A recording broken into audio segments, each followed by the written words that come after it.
Dear students, welcome to session 2 of chapter number 3, working with functions. Okay students, so now we will be studying about how the flow of execution of a program occurs when there are functions inside the program. Okay, when we use functions in our program, how the controls move from one part of the program to another.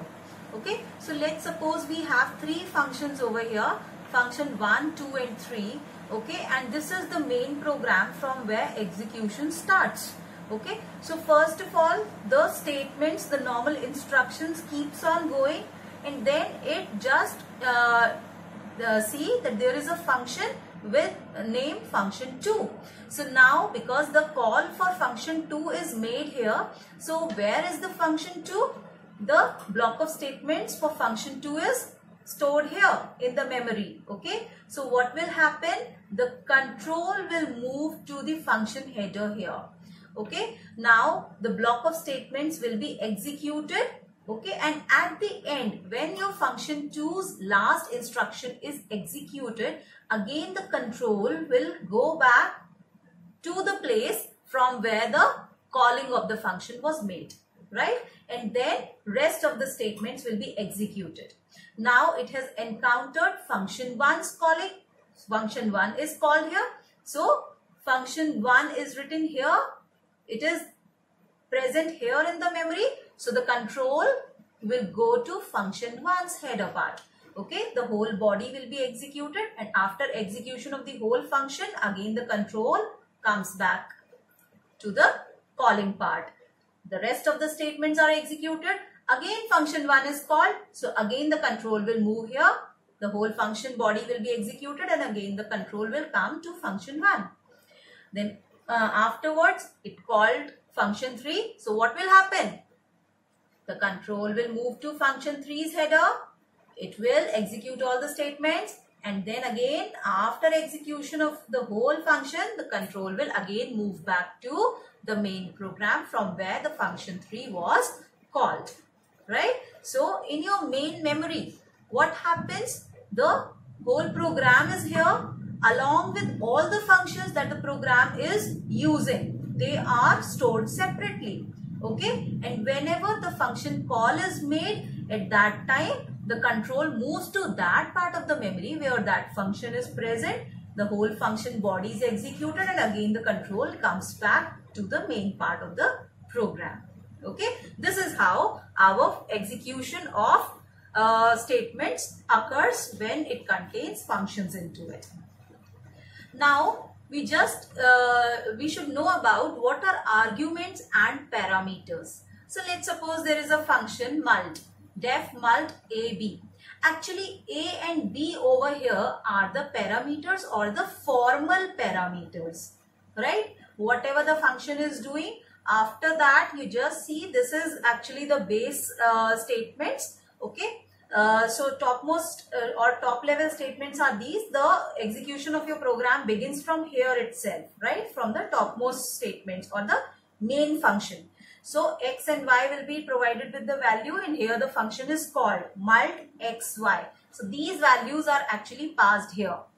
Okay, the value x and y.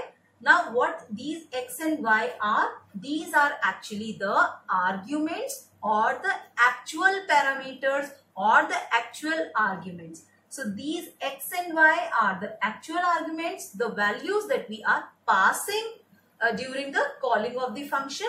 So these are the actual arguments, and A and B over here, to whom the values are passed. Okay, these are the formal arguments or the formal parameters.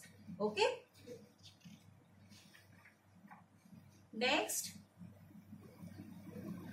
Now, the arguments that are passed to the function, they can be in the form of literals or constants. Just like sum is the name of the function here, and we are passing two values to it, 7 and 5. So we can pass constants here. We can also pass variables as we have already seen, and we can pass an expression also as actual argument. Sum n into 2, n into 3. So n into 2 is an expression, n into 3 is an expression. So when we pass actual arguments, at that time we can use an expression or a variable or any literal also. But when the definition of the function is there, the formal arguments, these formal arguments cannot have an expression, right? They cannot be of the form a into 2 and b into 5, right? So here just see def mult ab return a into b. So here I have not written m is equals to a into b return m. So it is not required also. See, every time we do not have to use another variable to store the value. If just this thing only we have to do, if just an expression is to be returned back, so we can return the statement, return the this calculation or the expression's value through return statement. So every time it is not required that I should store some value in some variable first of all, and then only I'll return that. It can be written like this. Okay. So here I have taken, you can see x as 10 and y as 3. M is equals to mult 7 and y. So one literal is passed and one variable is passed here. Okay. This is absolutely perfect. Mult x and y, the same case when we are passing variables, and mult x plus 5y into 2. So when we are passing an expression. All three methods are absolutely perfect. Now, I'm just giving a program to find the area of a circle, square, rectangle or a triangle according to user's choice. This program we have already done without using functions. But now I'm using functions over here, user defined functions over here to make the program. So what have I done here? See, one very important thing is whenever you are calling a function, before calling of a function, the definition of your function must be present.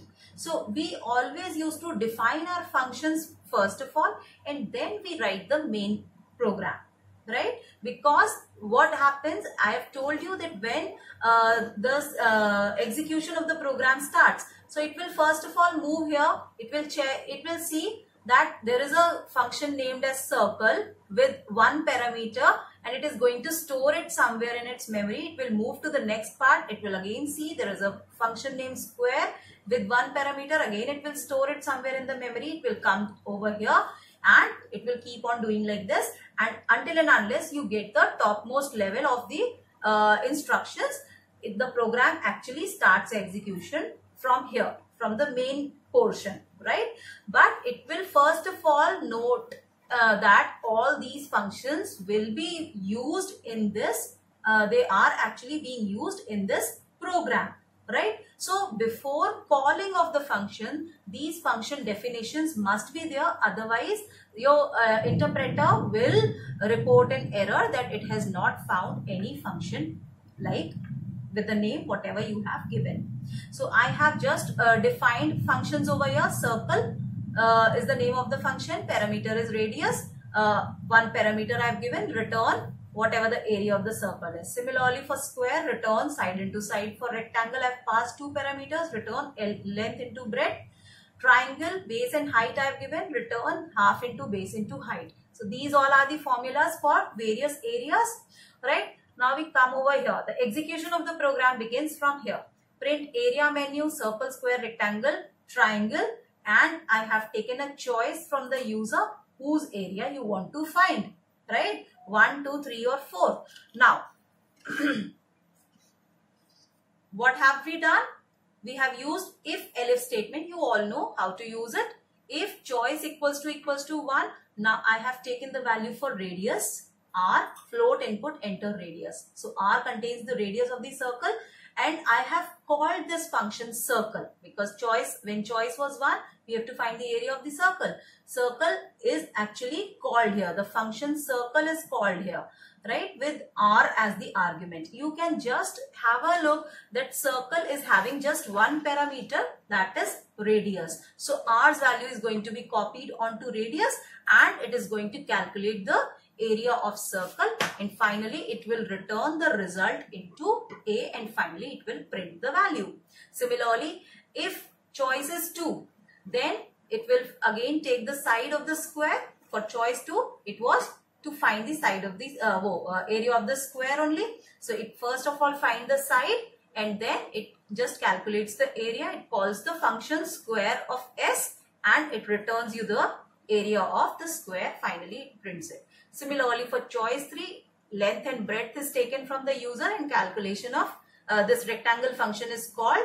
Area is calculated and returned. Similarly, for choice 4, base and height is taken from the user and area is calculated by calling the function triangle. And finally, the area is returned here.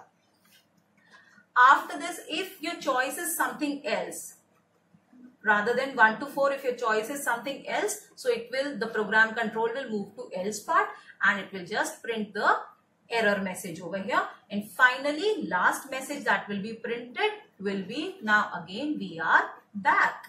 Got that? So whatever your choice will be, the area will be calculated and finally this line will be printed. If your choice is wrong, then it will print you the message which is there in the else part.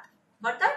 So this is one program containing functions. So now whatever programs you have till now created, okay, all these programs can be made with the help of functions also. You just try them out. You will be well versed with the concept. Now next we come to the concept of passing parameters. Okay, when we pass the parameters to the functions, there are actually 3 methods of passing parameters: positional arguments or required arguments, default arguments and keyword or named arguments. So 3 methods of passing parameters to the functions when we call the function, right? So in this session we'll be just discussing about positional arguments. These two will be discussing in the later part of the session. Now positional arguments. What happens here? Let's suppose we have a function check with 3 arguments a, b and c. Okay. Now whatever the block of statements this function is containing, now in the topmost level we have just called the function check x, y, z. Now what will happen? The value of x gets copied to a. A will have the value of x, b receives the value of y and c receives the value of z. Okay. Now in the next case I have written 2 x and y. So that means what? A will have the value 2, b will have the value of x and c will have the value of y. Okay. And in the third case, what happens? A will have the value 2, b will have the value 3 and c will have the value 4. So according to the positions, the values are transferred to the parameters from actual to formal parameters. So this is about positional arguments, and with this we came to the end of this session. Thank you. Have a nice day.